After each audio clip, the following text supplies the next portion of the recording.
పోయిన పక్షంలో మనం తెలుసుకున్నాం ఏకాదశి యొక్క గొప్ప విశేషం. మన ఊర్లో ఎంతమంది ఉన్నారు కదా, కానీ ఎంతమందికి అవకాశం దొరికింది? భగవంతుడి కార్యక్రమాలలో మనం పాలు పంచుకుంటూ ఉండాలి. మనం అనుకుంటూ ఉన్నాం 5:30 అనుకున్నాం, 5:30 కష్టం అండి అని 6 అనుకున్నాం, 6 కాస్త 6:30 అవుతుంది.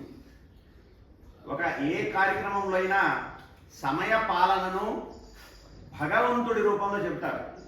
కాలమే భగవంతుడు అంటారు పెద్దలు. అంటే ఒక కాలము మనము నిశ్చయించుకున్నామంటే ఆ కాలానికి లోబడి మనం బ్రతకాలి.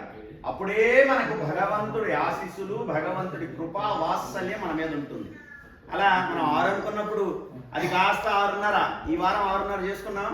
రాబోయే రోజులకి రాబోయే పక్షానికి ఏమనుకుంటాం, మళ్ళా 6:30 పోతే ఎవరు లేరండి, 7ంటికి పోదాం అని అనుకుంటాం. అలా చేయవద్దు. అందరికీ తెలియజేసిందే, మళ్ళా తెలుసుకుందాం అందరం.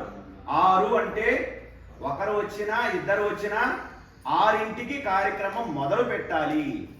అదే క్రమశిక్షణ, అదే కాల నియమము అంటారు. దానికే భగవంతుడు లొంగి ఉంటాడు, కాల స్వరూపుడై ఉంటాడు భగవంతుడు. అలాంటి కార్యక్రమాల్లో మనము ఒక అడుగు ముందుగానే ఉండాలి. మనం ఏదో ఫంక్షన్ అనుకోండి, ఎప్పుడు పోయినా పైకెక్కిస్తారు, ఫోటో తీస్తారు, 4 అక్షంతలు వేస్తాం, మన దారిని మనం వచ్చేస్తాం. కానీ భగవంతుడి కార్యక్రమాల్లో అలా ఉండకూడదు. భగవంతుడి కార్యక్రమాల్లో అందరికంటే ముందుగా ఉండాలి. మనకు అదే ధనుర్మాసంలో గోదమ్మ చెబుతుంది. ఆమె గుడికి వెళ్లకుండా ఏమని చెప్పింది? అందరితో కలిసి వెళ్ళాలి, అందరినీ లేపుకొని వెళ్ళాలి. కూడి ఇరందు కుళందేలో రెంబావ అంటుంది. అందరము కూడాలి, కూడి భగవంతుడి కార్యక్రమాలలో పాల్గొనాలి అని అమ్మ చెబుతుంది.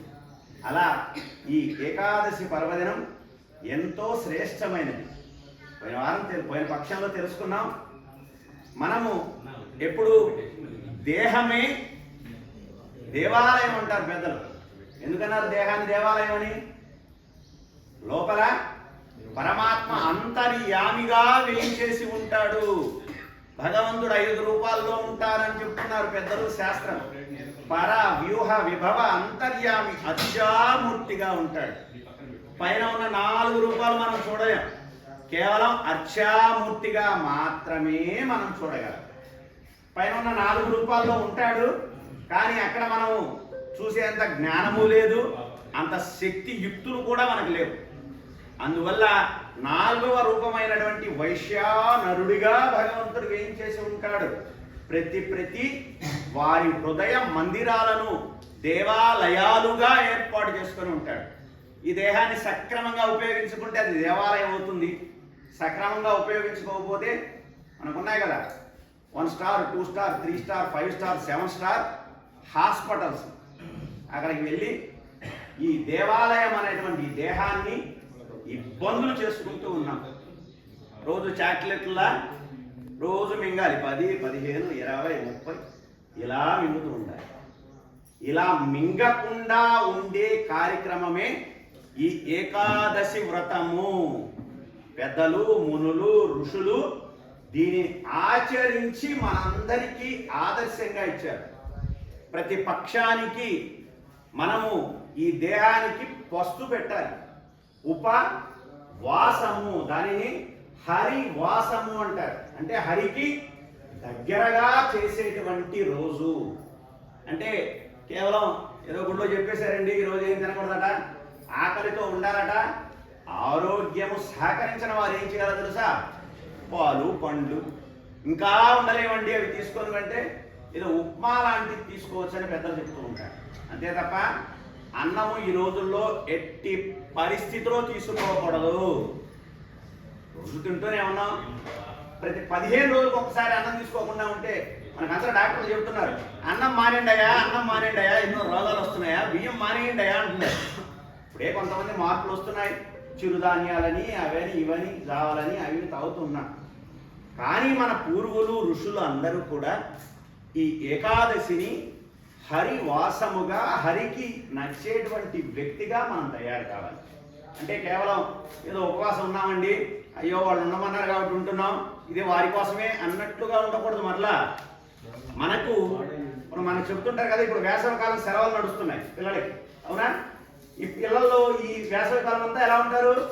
హాయిగా ఆడుకుంటూ, ఇప్పుడు అంటే లేవనుకోండి పూర్వకాలంలో పరిస్థితులు, ఇప్పుడు సెల్ ఒకటే, వాడికి ఆట పాట అన్నీ సెల్లే.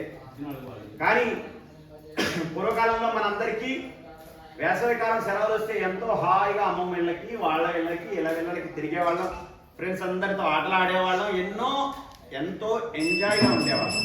మళ్ళా స్కూల్ తెరవగానే మళ్ళా పరిగెత్తలే కదా. అలా ఎప్పుడైతే సెలవు దొరికితే మనమంతా ఎంత హాయిగా ఉంటామో, ఈ దేహానికి కూడా సెలవు అనేటువంటి ఈ ఏకాదశి రోజున మనం ఆహారాన్ని అందించటం ఆపివేస్తే, భర్త భార్య మీద అడిగినప్పుడు, భార్య భర్త మీద అడిగినప్పుడు, కోపపడినప్పుడు నేను తిన్నో అన్నము అని అంటారు. అప్పుడు కోపంగా, వారి మీద కోపంగా అలా అంటారు. కానీ భగవంతుడి మీద ప్రేమతో, భగవంతుడి మీద అంటే ప్రేమ తీసి పక్కన పెట్టండి, మన దేహాన్ని రీసైకిల్ చేసుకోవాలి. మన దేహానికి యాక్టివేట్ అయినటువంటి ఎనర్జీ ఇవ్వాలి అంటే ఏం చేయాలి? ఈ దేహానికి ఉపవాసము అనేది ఎంతో ముఖ్యము. అలా ఉంటే మనకు కనుక పాస్ బెల్ కొట్టగానే మనం అంతా ఎలా పరిగెత్తుతామో ఆడుకోవడానికి, అలా పాస్ బెల్ కొట్టి మళ్ళా క్లాస్కి రావడానికి ఎంత కష్టపడతామో, మనము కనుక ఈ ఉపవాసం చేస్తే మన శరీరం అంతా ఉన్నటువంటి ఆర్గాన్స్ అన్నీ కూడా యాక్టివేట్ అవుతాయి, ఉత్తేజపడతాయి. ఈరోజు వస్తున్నారనుకోండి, రేపు ఉదయాన రోజు లేచే కంటే యాక్టివ్గా లేస్తారు. గమనించండి, మీ దేహం మీద శ్రద్ధ పెట్టండి. ఇది కేవలం మనం హాస్పిటల్కి వెళ్ళకూడదు అనే భావనతో అన్నా చేయండి. అలా చిన్నగా అలవాటు చేస్తూ ఉంటే శరీరము ఎలా తయారు చేస్తే అలా నడుస్తూ ఉంటుంది. మనము చేసే నడవడికను బట్టే మన దేహము నడుస్తూ ఉంటుంది. అందుకే దేహాన్ని దేవాలయంతో పోల్చారు. లోపల భగవంతుడు ఉంటాడు వైశ్యానరుడిగా. పొద్దున పెడుతుంటే తింటున్నాడు, మధ్యాహ్నం పెడుతుంటే తింటున్నాడు, రాత్రి పెడుతుంటే తింటున్నాడు. లోపల ఒక గ్రైండర్ కానీ మిక్సీ కానీ మనం ఎవరు బిగించుకున్నామా? లేదు. పొద్దున వేసింది అరిగిస్తున్నాడు, మధ్యాహ్నం ఆకలి చేస్తున్నాడు, మళ్ళా మధ్యాహ్నం తినగానే మళ్ళా రాత్రికి ఆకలి చేస్తున్నాడా చేయట్లేదా? అలా చేయలేదన్నమాట ఏమవుతుంది? వాడిని అర్జెంటుగా హాస్పిటల్లో చేర్పించాలి మళ్ళా, అవునా కదా? వాడికి మళ్ళా ఏవో గోళీలు చాక్లెట్లు లోపల వేస్తే తప్ప ఆ లోపల ఉన్నటువంటి డైజెషన్ ప్రక్రియ నడవదు. అలా ఉండకుండా ఉండాలి అంటే మనము ఏకాదశి ఉపవాసము చేయాలి. నేను చెప్పే మాట కాదు, మన పెద్దలు చెప్పేటువంటి మాటలు ఇవన్నీ.